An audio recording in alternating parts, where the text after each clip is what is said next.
Good afternoon, everyone.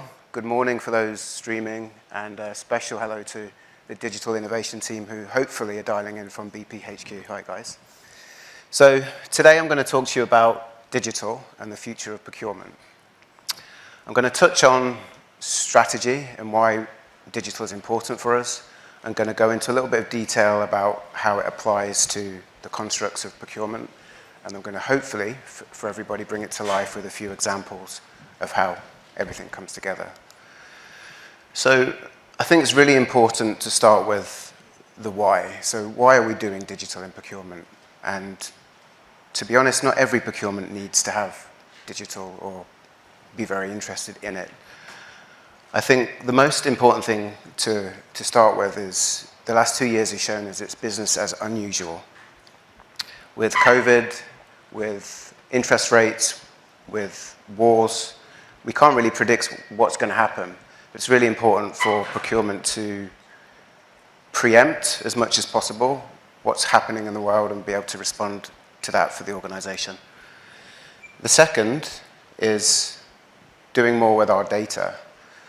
Every single procurement transaction that we generate captures loads of data, and I'd be really surprised if anyone at the moment is using that data to the best that we can. And the second and the third here is moving from a cost center to a profit center. So at least within BP, we have some targets around revenue, and I see some other organizations also targeting procurement organizations on cost generation. And moving into the fourth, acting as a strategic advisor to the business. I think too often procurement have been a means to an end. Something you kind of have to deal with if you want to buy goods and services. No one really enjoys working with procurement, let's face it. Suppliers probably don't enjoy working with us. Procurement don't even like buying within procurement. So I want to try and do something different about that. And lastly, DE&I and sustainability are becoming more important for us, and digital can help in our ambitions in these places. So the way I think about procurement and the context that I'm going to talk to everybody today is in three different areas. So the first is supplier management. I've started with that because that's an area that commonly gets forgotten about. Next is strategic sourcing and tactical sourcing. So firstly, the impact of digital, what it can do for us in the areas of strategic sourcing, it can move us to a more predictive organization, a more predictive way of working. So being able to analyze and understand our spend before we've spent it, being able to look at market events, suppliers, share prices, world fluctuations, and understand what impact that might have on our organization or what we need to spend. Same for demand, same for supply. When we're actually doing deals, digital can help us do deals more efficiently. You just heard from Pactum, which is a great tool, but there's many more that will help us automate the areas of contract and negotiation. And for here, the strategy is allowing the tools to do the low-value transactional work, and for the people you've got left, have them focus on the strategic, heavy-thinking pieces of work. For tactical sourcing, I've chosen the word automated here, and that's what you should be looking at in terms of the impact of digital. So eliminating manual processing, repetitive tasks using RPA, validation of goods and services, have you received them or not, and payment of invoices are areas here where you should be seeing an impact. Moving the tactical organization more to an automated way of working, and then possibly freeing up those people to move more into the strategic sourcing elements. And then with supplier management, I've called it intuitive, but what digital can do here, if used correctly, is help us more proactively monitor our suppliers' performances. Looking at automating our obligations management. So quite often we sign 100-page contracts and then it's just put on a shelf. And how often are you looking at, are your suppliers delivering those obligations? digital can help us there. And also making sure our suppliers get paid on time, because everyone likes to get paid on time, let's face it. So, taking those three elements, I want to focus now more intrinsically into your procurement organization. So what I've got here is how digital can impact these three areas, these three very important areas of procurement around category innovation, putting customer at the heart of what you do, and also supplier enabled. So we start with category innovation. I touched on it before, but data and analytics and what you do can help you become a much more disruptive category organization. How many of your category teams are really leading the business in terms of where it wants to go? I mean, I'd hazard a guess that most are just following demands or reacting to requirements of the business. If you really want a disruptive category organization, digital culture, ways of working, and the tools can help enable that and provide deep insights to the business and help deliver on the strategy. Agile management is another factor of a digital culture. Being able to prioritize your workforce and focus on the things that are really important, knowing that quite often that's going to change throughout the year. You know, I'd like to understand, I mean, a lot of organizations have an annual planning cycle where you set your goals January, February, and then you come back December and see how you've done. But the world just changes so fast. So for me, agile and being able to respond and prioritize work as it comes through is really important if you're going to work in a digital manner. Putting customer at the heart of what you do. So no one really gets up in the morning again and says, I want to work with procurement today. You know, we're pretty boring folk, let's face it. You know, we're a means to an end, like I said. So with all that said, if we can make the interaction with procurement and the way that we engage with them as easy as possible, you know, we're winning. We want to become innovation leaders to the organization. So back to that point about responding to stakeholders' requirements, we want to be leading stakeholders' requirements. And with digital, we can. And if we change our mindset about what we can do within the procurement organization, and the way that we work with our supply base to innovate and co-develop, we can bring those new ideas and those new ways of working and that revenue to the organization. Lastly, you know, we can't be a procurement organization without suppliers. So for me, an integrated relationship is important. And I've been in procurement a while now. And we talk a lot about strategic relationships, and we talk about alignment of goals with suppliers. With digital and with that mindset and culture and failing fast and starting small and scaling out, procurement can lead the co-development of new ways of working, new goods, new services, and we can broker and facilitate that on behalf of the business with the right mindset and culture. And learning from feedback is very important. So with collecting data about all of our transactions, what suppliers have won what. You know, if a supplier wins but only in the fourth quarter, you know, lots of different pieces of information that we can gather and collect and then feed back to our supply base to let them know where they need to do better. So there's one more thing missing from this slide here.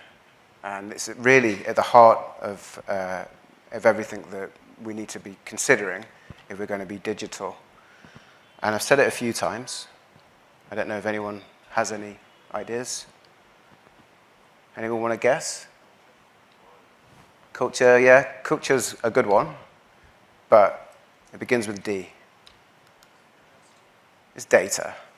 You know, data's got to be at the middle of everything that we do. It's got to be at the heart of everything we do, and I don't think we do enough today.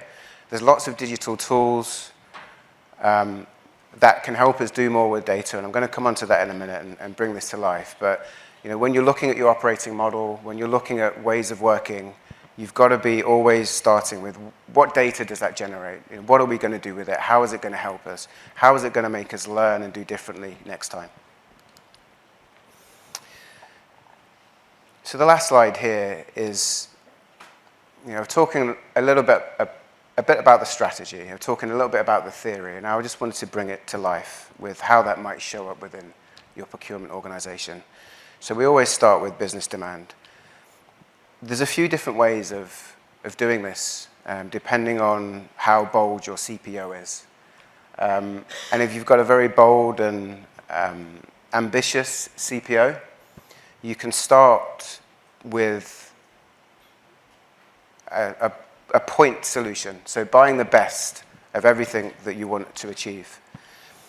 A more classic way of doing things is bringing in big suites and platforms and buying one or two products and trying to do everything that you want to do in that way. Or there's a hybrid approach, which I'm going to talk about today, and which is what we're adopting at BP, which is you start with your common platforms, and then you buy the best that you can, and you choose and you adopt the best tools within those two. So it needs to start with two things. So a common interface and a common execution and purchase to pay and case management. And I talked about the way that we engage with procurement earlier, and that needing to be consumer-like. And a great example of that, and I'm sure everybody uses it, is Amazon. If you want to buy any goods or services, you go straight to Amazon, you do a search, it brings up what it thinks you like using the data and using the machine learning, and it puts them first. And everything's cohesive, it's got your payment details, and it's a pretty easy experience, let's face it. I don't know why procurement can't be like that. I think when we're solutioning for procurement, I don't know why we think punch-outs to different places are elegant solutions or are great for the users. I don't know if anyone's used National Rail. Check your train time. If you actually want to buy a ticket, you have to kind of punch out to a different rail provider and enter your different username and passwords. That's not a great experience. So if you're looking at how to apply digital in the most cohesive way, you've got to put the user at the heart of that. Your interface, your common interface, should look at providing the users with market pricing, real time. It should be able to provide you with a list of suggested suppliers that you could buy those goods and services from, all in the same place. It should tell you whether you can get a direct quote straight away or whether you're going to need to involve procurement to put a contract in place. And it also should provide you with the status of your case or what you're about to buy. One of my mentors likened it to Domino's Pizza. We've all ordered Domino's Pizza online, and depending on how hungry you are, you're completely, you're refreshing it to see if it's in the oven, or if it's, on the way, or it's being prepared. Procurement should be like that. There's no reason why it shouldn't. So, that's the aspiration here. Next, we've got supplier marketplaces. So for those of you that haven't heard about marketplaces, they're not dissimilar to Amazon today, but from a corporate perspective. So in the nicest way possible, we want to remove procurement from the equation. So we want to connect the businesses to the sources of supply. And marketplaces are great ways to do this. You can control who's in the marketplace, you can control what they're selling, you can put limits to how much they sell those goods and services for, and you can let your stakeholders knock themselves out. So it's really important to allow that ecosystem and look at, within your digital strategy, how you're going to incorporate marketplaces. Next, we've got best-in-class point solutions. And this is what I meant by this hybrid approach. There are various tools and goods on the marketplaces which you need to explore and look at what is best for your organizations, but things that look at analytics, so spend analytics, who you're spending and what with. E-sourcing. There's many great e-sourcing tools at the moment that automate your end-to-end processes. Fair Market's one of them. There's a couple of others. Contracting tools. So there's tools like Pactum and like App Orchid that can automate the redlining process. So the things that take time but don't necessarily add a lot of value. We've got DE&I solutions. So we've got tools that now can tell us what of your spend is with diverse suppliers, or how are you building up towards your sustainability goals. Risk monitoring and innovation. And the final layer, the final icing on the cake here is procurement. Your team, your organization, your operating model needs to change to be able to support this way of working. So no longer do you want to organize your teams around categories or buying. You know, for me, you've got to be looking more at different roles, different capabilities, data scientists, data analysts, to come in and make sure that these tools are working in the ways that they should be, and that we're making the most of the data that is being provided.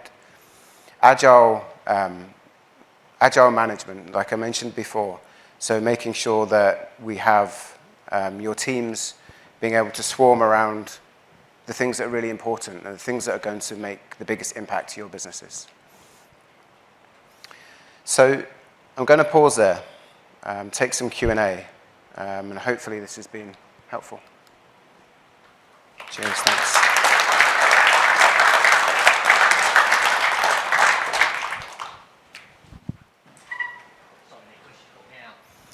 Well, you caught me out because my notes were missing from the screen. So. Oh no! I keep getting too engrossed in the presentations, like I did in the last one. Okay. So your questions weren't on here, no? My notes were not, but it's fine. Okay. Are there any questions from the floor, by the way? I do have some questions here. Any from the floor? If there are, just put your hands up and we'll bring a microphone around to you. Now, you mentioned the D word there, data. Yes. Why do you think, let me change the question. Do you think people are still scared of data because they just think it's too big and they won't be able to handle it? Yeah, I think there's a reluctance to perhaps what you don't understand and what you're comfortable with. And in procurement, generally, we're good at doing deals, and we're good at negotiating, and we're good at lowering the price, and we're good at getting value.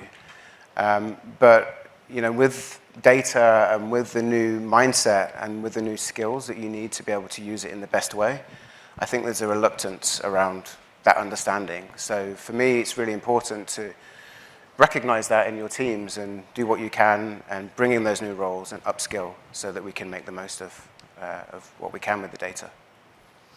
I want to put you up on one thing, because you said procurement people are boring. We are, let's face it. Let's take a show of hands. This is not the most exciting conference. Just a quick one, who thinks procurement people are boring? Show of hands. There aren't many takers there, are there? Well, because it's a procurement conference, but you know, if you had a music artist conference and you asked about procurement people, then maybe, you know. Because everyone else says, you know, well, not everyone, but everyone says, you know, you're the new power brokers, you're the new superstars in the organisation. We should be, and I said perhaps we are boring or we were boring, but with digital, I think it's a really great opportunity to reset that view of procurement and be able to lead the business and excite the business. Okay. I want to talk about the integrated relationships as well that you mentioned. Does that work? If you're a smaller supplier, for instance, you're BP and you're going, oh, you know, we want to have an integrated relationship with you. Is that a luxury for those smaller suppliers, though? You're effectively demanding, if you like, that kind of relationship. Or can they afford to give you that? I tell you what, in all honesty, it's a luxury for BP. So we work with many small suppliers, many startups who are tremendously agile, flexible, and responsive to where we want to go and what we want to do. And we'll throw business challenges and quite complex ones at them. And I find the smaller the organization, the easier it is to get traction. So for me, it's a mutual benefit. Okay. And you were talking about what you're achieving at BP. Can you give us any stats or data in terms of the progress that you've made? Yeah. So at the end of this year, if the team does its job, then the majority of our digital and talent spend, which is about $5 billion, will be transacted in marketplaces, in implemented third-party marketplaces.